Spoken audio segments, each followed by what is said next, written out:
নমস্কাৰ সকলোকে ডিজি ইনফো আসাম চেনেললৈ পুনৰবাৰ স্বাগতম জনালোঁ। এতিয়া বসুন্ধৰা 3.0 যেটো কাম ইতিমধ্যে ষ্টাৰ্ট হৈছে, ইয়াত কিছুমান বস্তু আপোনালোকে লক্ষ্য কৰি চাব লাগিব। যেটো প্ৰথম যেটো বসুন্ধৰা 3.0 যি 7টা অপচন দিলে, ইয়াৰ ভিতৰত চাওক সাধাৰণ মানুহ যিখিনি বসবাস কৰি আছে, যেটো মেডিপটৰ কাৰণে এপ্লাই কৰিছিলে বসুন্ধৰা 2.0 ত, বৰ্তমান কিন্তু বসুন্ধৰা 3 ত সেইখিনি অপচন নাই। 3 যেটো আছে 3 লিষ্টত, কিন্তু বসুন্ধৰা 2.0 লিষ্ট যেটো আছে হেতুত অলৰেডি আছে। এতিয়া কথা হৈছে সেই সাধাৰণ মানুহখিনি এটা আবেদন কৰিব পাৰিবনে নাই, হেতু সকলো যদি এটা কনফিউজ হৈ আছিল, কিছুমানে মোক হেতু সুধিছেও। গতিকে আপোনালোকে সেইখিনি কেনেদৰে এপ্লাই কৰিব পাৰিব বা কি কৰিব লাগিব সকলো ডিটেইলছ আপোনালোকক জনাম। গতিকে আপোনালোকে ভিডিঅ'টো আপোনালোকে সম্পূৰ্ণকৈ চাব। তাৰ লগতে আপোনালোকে যদি নতুনকৈ চাই আছে চেনেলটো সাবস্ক্ৰাইব কৰি ভিডিঅ'টো লাইক আৰু শ্বেয়াৰ কৰি ৰাখিব। প্ৰথমতে চাওক যি বসুন্ধৰা 3.0 যিখিনি দিলে, প্ৰথম যি 7টা অপচন দিলে, এইখিনি সাধাৰণ মানুহৰ একো নাই। যিখিনি অফিচিয়েল আছে, এনচি ভিলেজ আছে, তাৰপিছত যিখিনি চাহ জনজাতি লোক আছে, পাহাৰীয়া অঞ্চলৰ আছে, সেইখিনিহে ইয়াত আছে।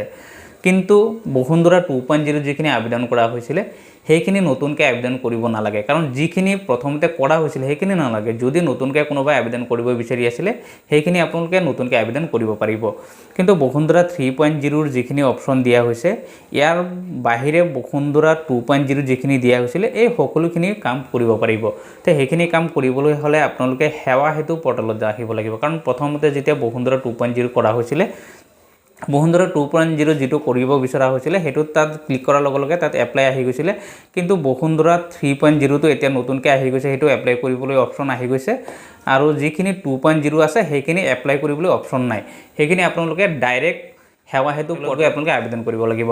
কাৰণ যদি আপোনালোকে নতুনকৈ যদি এপ্লিকেশ্যন কৰিব বিচাৰি আছে, তেতিয়াহ'লে আপোনালোকে নতুনকৈ কৰিব পাৰিব। কিন্তু যিখিনি অলৰেডি ৰিজেক্ট হৈছিলে, যিখিনি কৰা হৈ আছিলে, সেইখিনি নতুনকৈ কৰিব নালাগে।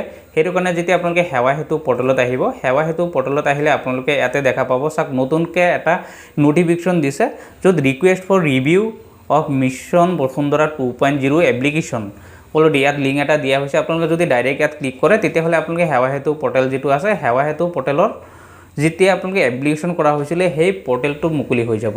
কাৰণ তাত চাওক যদি কোনোবাই CSCৰ পৰা কৰিছিলে, কোনোবাই নিজৰ এপ্লিকেশ্যন আছে, PHC আছিলে, তেনেধৰণৰ যদি কৰবাৰ কোনোবাই যদি এপ্লিকেশ্যন কৰা হৈছিলে, সেই এপ্লিকেশ্যনখিনি ইয়াতে খোল খাই যাব আৰু তাৰ পৰা ডাইৰেক্ট তেওঁলোকে তাত চাব পাৰিব। কাৰণ যিখিনি অলৰেডি এপ্লিকেশ্যন কৰা হৈ আছে, সেইখিনি ইয়াতে আপোনালোকে চাব পাৰিব। এতিয়া চাওক যদি আপোনালোকৰ তেনেকৈ যদি এপ্লিকেশ্যন কৰা হৈ আছিলে, ইয়াত চাওক এপ্লিকেশ্যন নাম্বাৰ আৰু আপোনালোকৰ ডেট টাইম দিয়া হৈছিলে। কাৰণ সেই ৰিচিপ্টখিনি সেই মানুহজনৰ হাতত আছে। সেই মানুহজনৰ ৰিচিপ্টটো আপোনালোকে চাই পেলাই ইয়াতে আপোনালোকে যদি নিজে এপ্লিকেশ্যন কৰিছিল, সেই এপ্লিকেশ্যনটো আপোনালোকে পাই যাব। তাৰপিছত আপোনাৰ যেটো ট্ৰেক এণ্ড ডাউনলোড লিখা আছে, এইটোত ক্লিক কৰি দিব। ক্লিক কৰাৰ পিছত আপোনালোকে চাব পাৰে, ইয়াত চাওক আগৰ নিচিনা নহয়। আগৰ যেটো আপোনালোকে ডাইৰেক্ট এপ্লাই কৰাৰ পিছত ক্লিক কৰাৰ লগে লগে আপোনালোকে তাত এপ্লিকেশ্যনখিনি প্ৰথমতে EKYC কমপ্লিট কৰিব লাগিছিলে।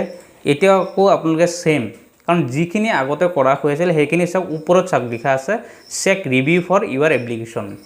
কাৰণ আপোনালোকে সেইটো কাৰণে নতুনকৈ কৰিব নালাগে। কাৰণ যেতিয়া চেক ৰিভিউ এপ্লিকেশ্যন যেতিয়া আপোনালোকে ক্লিক কৰিব, ক্লিক কৰাৰ পিছত চাওক ইয়াত EKYC আহি গৈছে। যদি ইয়াত এটা বস্তু আপোনালোকে লক্ষ্য কৰিব, প্ৰথম অৱস্থাত যদি পান কাৰ্ড দিছিলে, পান কাৰ্ডৰ ডিটেইলছেই দিব লাগিব। বা যদি আধাৰ কাৰ্ডৰ OTP দি পেলাই যদি ভেৰিফিকেশ্যন কৰা হৈছিলে, ভেৰিফাই কৰা হৈছিলে, তেতিয়াহ'লে আপোনালোকে সেই আধাৰ কাৰ্ড দি আপোনালোকে ইয়াতে লগইন কৰিব লাগিব। লগইন কৰাৰ পিছত আগত আপোনালোকে যেনেকৈ ফিল আপ কৰা হৈছিলে, গোটেই ফাইলটো খোল খাই যাব। আপোনালোকে এনেদৰে যিখিনি পুৰণা আছিলে, যিখিনি ৰিজেক্ট হৈছে, সেইখিনি আপোনালোকে কৰিব পাৰিব। আৰু যিখিনি নতুন আছে, নতুনকৈ আপোনালোকে এপ্লাই কৰিব, সেইখিনি হৈ যাব।